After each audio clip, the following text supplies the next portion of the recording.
In the phrase, "we are the government," the useful collective term "we" has enabled an ideological camouflage to be thrown over the naked exploitative reality of political life. For if we truly are the government, then anything a government does to an individual is not only just and not tyrannical, it is also voluntary on the part of the individual concerned.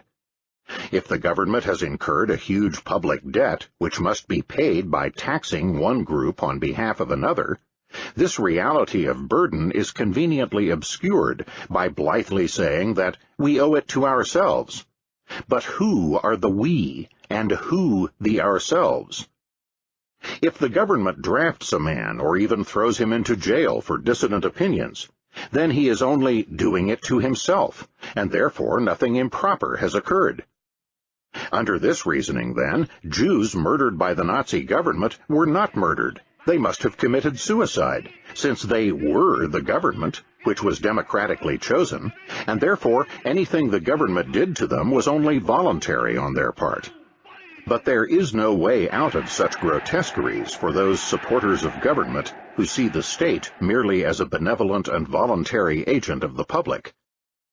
And so we must conclude that we are not the government. The government is not us. The government does not in any accurate sense represent the majority of the people, but even if it did, even if 90% of the people decided to murder or enslave the other 10%, this would still be murder and slavery, and would not be voluntary suicide or enslavement on the part of the oppressed minority. Crime is crime. Aggression against rights is aggression, no matter how many citizens agree to the oppression. There is nothing sacrosanct about the majority. The lynch mob, too, is the majority in its own domain. But while, as in the lynch mob, the majority can become actively tyrannical and aggressive, the normal and continuing condition of the state is oligarchic rule. Rule by a coercive elite which has managed to gain control of the state machinery. There are two basic reasons for this. One is the inequality and division of labor inherent in the nature of man, which gives rise to an iron law of oligarchy in all of man's activities. And second is the parasitic nature of the state enterprise itself.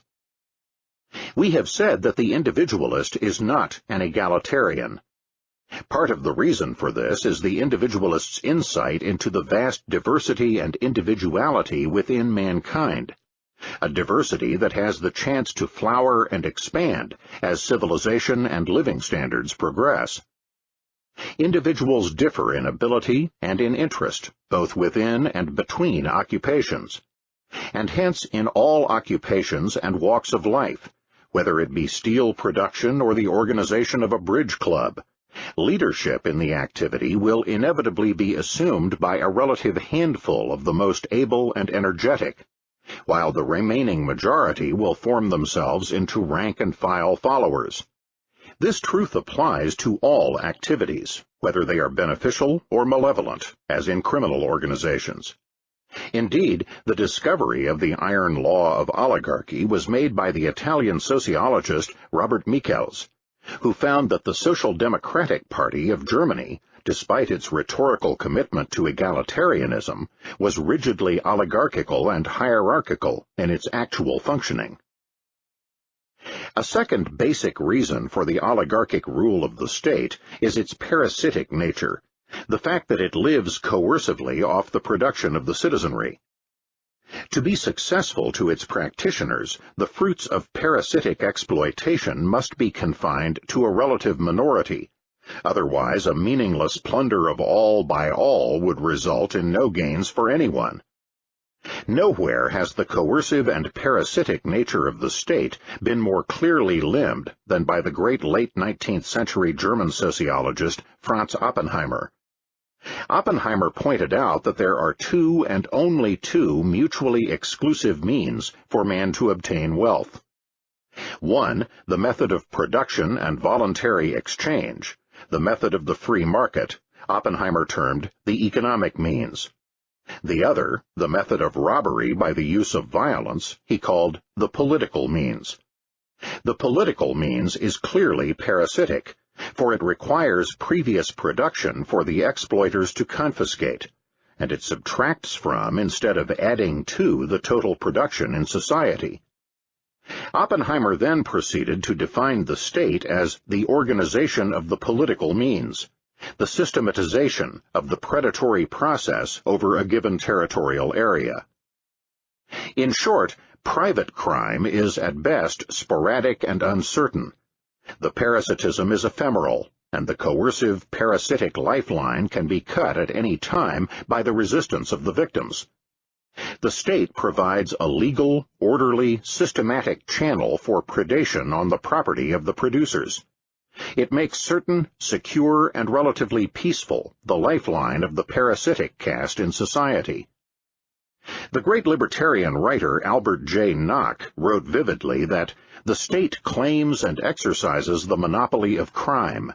It forbids private murder, but itself organizes murder on a colossal scale. It punishes private theft, but itself lays unscrupulous hands on anything it wants, whether the property of citizen or of alien. At first, of course, it is startling for someone to consider taxation as robbery, and therefore government as a band of robbers. But anyone who persists in thinking of taxation as in some sense a voluntary payment can see what happens if he chooses not to pay. The great economist Joseph Schumpeter, himself by no means a libertarian, wrote that the state has been living on a revenue which was being produced in the private sphere for private purposes, and had to be deflected from these purposes by political force. The theory which construes taxes on the analogy of club dues or of the purchase of the services of, say, a doctor, only proves how far removed this part of the social sciences is from scientific habits of mind. The eminent Viennese legal positivist Hans Kelsen attempted in his treatise, The General Theory of Law and the State, to establish a political theory and justification of the state on a strictly scientific and value-free basis. What happened is that early in the book he came to the crucial sticking point, the pons asinorum of political philosophy. What distinguishes the edicts of the state from the commands of a bandit gang? Kelsen's answer was simply to say that the decrees of the state are valid, and to proceed happily from there, without bothering to define or explain this concept of validity. Indeed, it would be a useful exercise for non-libertarians to ponder this question. How can you define taxation in a way which makes it different from robbery? To the great 19th century individualist anarchist and constitutional lawyer Lysander Spooner, there was no problem in finding the answer. Spooner's analysis of the state as robber group is perhaps the most devastating ever written. It is true that the theory of our Constitution is that all taxes are paid voluntarily, that our government is a mutual insurance company, voluntarily entered into by the people with each other. But this theory of our government is wholly different from the practical fact. The fact is that the government, like a highwayman, says to a man, "Your money or your life," and many, if not most, taxes are paid under the compulsion of that threat. The government does not, indeed, waylay a man in a lonely place, spring upon him from the roadside, and, holding a pistol to his head, proceed to rifle his pockets. But the robbery is none the less a robbery on that account, and it is far more dastardly and shameful. The highwayman takes solely upon himself the responsibility, danger, and crime of his own act. He does not pretend that he has any rightful claim to your money, or that he intends to use it for your own benefit. He does not pretend to be anything but a robber.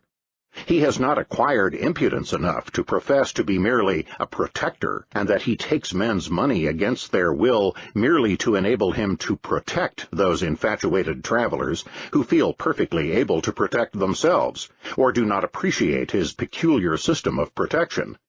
He is too sensible a man to make such professions as these. Furthermore, having taken your money, he leaves you, as you wish him to do. He does not persist in following you on the road against your will, assuming to be your rightful sovereign on account of the protection he affords you.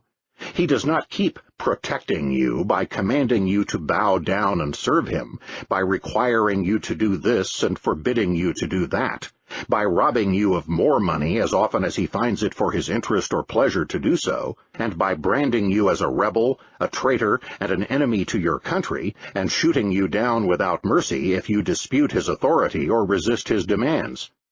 He is too much of a gentleman to be guilty of such impostures and insults and villainies as these. In short, he does not, in addition to robbing you, attempt to make you either his dupe or his slave.